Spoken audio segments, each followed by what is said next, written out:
அது பதிப்புத்துறை பணிக்காக பெற்றவர் திரு கண்ணன் அவர்களை அம்பை 80 நிகழ்ச்சியின் தொடக்க உரை ஆற்ற அன்புடன் அழைக்கின்றோம்.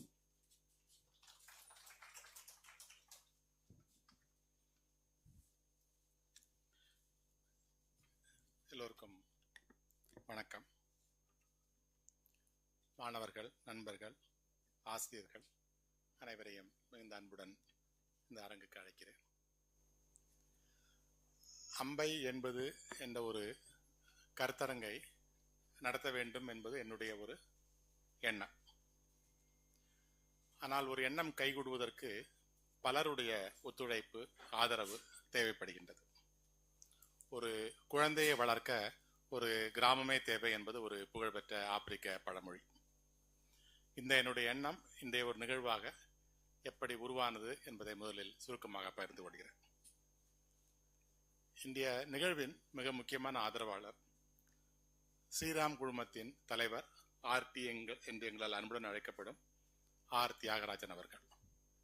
கடந்த 30 ஆண்டுகளில் அவருடைய பங்களிப்பும் ஆதரவும் இல்லாமல் காலச்சுவடின் எந்த ஒரு நிகழ்வும் நடந்ததில்லை.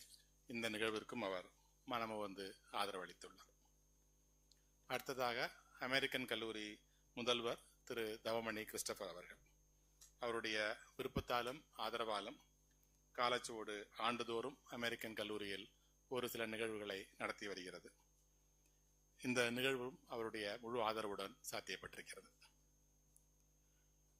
இந்த நிகழ்வுக்கு பின்புலமாக இருந்து ஆக்கபூர்வமான பணிகளை மேற்கொண்ட இக்கல்லூரியின் தமிழ் உயராய்வு மையத்தினருக்கும் மாணவர்களுக்கும் மிக முக்கியமான வகையில் பங்களித்துள்ளார்கள்.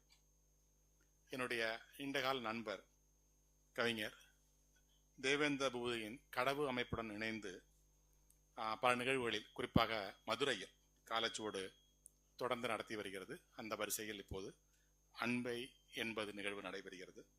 நான் ஒரு கோரிக்கையை வைப்பதற்கு முன்னரே அதற்கான ஆதரவை தந்துவிடக்கூடியவர் நண்பர் பூபதி அவர்கள். இவர்கள் அனைவருக்கும் என்னுடைய மனமார்ந்த நன்றியை தெரிவித்துக் கொள்கிறேன். இவருடைய ஆதரவுடன் தான் இன்றைய நிகழ்ச்சி சாத்தியப்பட்டிருக்கிறது. என்னுடைய தந்தையார் எழுத்தாளர் சுந்தர ராமசாமி அவர்கள் விருந்தோம்பலுக்காகவும் அறியப்பட்டவர். ஆகவே நாங்கள் சிறு வயதிலிருந்து எழுத்தாளர்கள் சூழத்தான் வளர்ந்தோம்.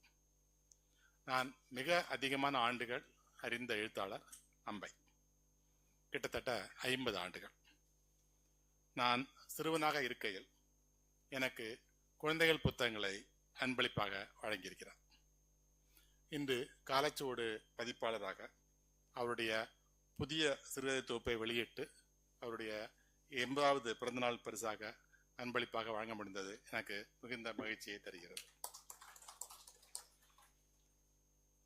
அம்பையின் படைப்புலகம், ஆளுமை பற்றியெல்லாம் இன்று பலரும் இங்கே பேச உள்ளார்கள். எனவே நான் நேரில் கண்டுணர்ந்த ஒரு சில விஷயங்களை மட்டும் உங்களுடன் பகிர்ந்து கொண்டு இந்த உரையை நிறைவு செய்யலாம் என்று நினைக்கிறேன். ஒரு பெண்ணுக்கு என்று தமிழ் சமூகத்தில் பல வரையறைகள் இருக்கக்கூடிய பல வரையறைகளை விழிப்புணர்வுடன் தகர்த்தவர் அம்பை. இன்று ஒரு பெண் தன் தோழருடன் பொது இடத்தில் பயணிப்பது என்பது தமிழ் சமூகத்தில் ஓரளவுக்கு ஏற்கப்பட்ட விஷயமாக இருக்கலாம். ஆனால் இதை அம்பை 50 ஆண்டுகளுக்கு முன்னால் செய்திருக்கிறார். சுந்தரராமசாமி அவர்களை முதலில் சந்திக்க வந்தது பற்றி அவரே எழுதியிருக்கிறார். ஆண்டு 1970. இரவு 11 மணிக்கு அவருடைய நண்பர் எழுத்தாளர் வண்ணலருடன் அவரை சந்திக்க எங்கள் வீட்டிற்கு வந்தார்.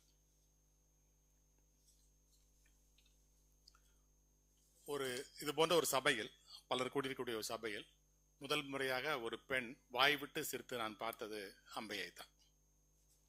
ஒரு முறை எங்கள் வீட்டில் நண்பர்களுடன் உற்சாகமாக பேசிக் கொண்டிருந்த போது உறக்க சிரித்தபடி மிகுந்த பாராட்டுணர்வுடன் அருகில் இருந்த ஆண் நண்பருடைய தொடையில் ஓங்கி தட்டினார். கிட்டத்தட்ட அனுபூதி நிலையில் இருந்த எழுத்தாளர் உருக்குலைந்து போனதை நான் கவனித்தேன். பெண்களுடைய மிகச்சிறிய மீறல்களில் ஈடுபடும் போது அதை சமூகம் எப்படி எதிர்கொள்ளும் என்பது இங்குள்ள பெண்களுக்கும் தெரியும், ஆண்களுக்கும் தெரியும். தனது செயல்களுக்காக அம்பை கொடுத்த விலை மிக பெரியது என்பது எனக்கு அனுபவபூர்வமாக தெரியும். ஒரு பட்டாம்பூச்சியின் சிறகடிப்பில் அதன் பின்விளைவாக ஒரு புயல் உருவாகக்கூடும் என்பது ஒரு அறிவியல் கூற்று. இது போன்ற மீறல்கள் அது போன்றவைதான்.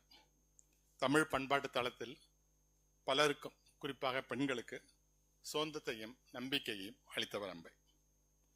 அவர் இன்னும் பல ஆண்டுகள் வாழ்ந்து பல பங்களிப்பை செய்ய வேண்டும் என்று மனதார நான் வாழ்த்துகிறேன். அப்படி வாழ்த்தும் போதே இன்னும் எத்தனை சண்டைகள் என்னோடு போடுவாரோ என்று பயமாகவும் இருக்கிறது. அந்த பயத்துடன் இந்த உரையை நிறைவு செய்கிறேன்.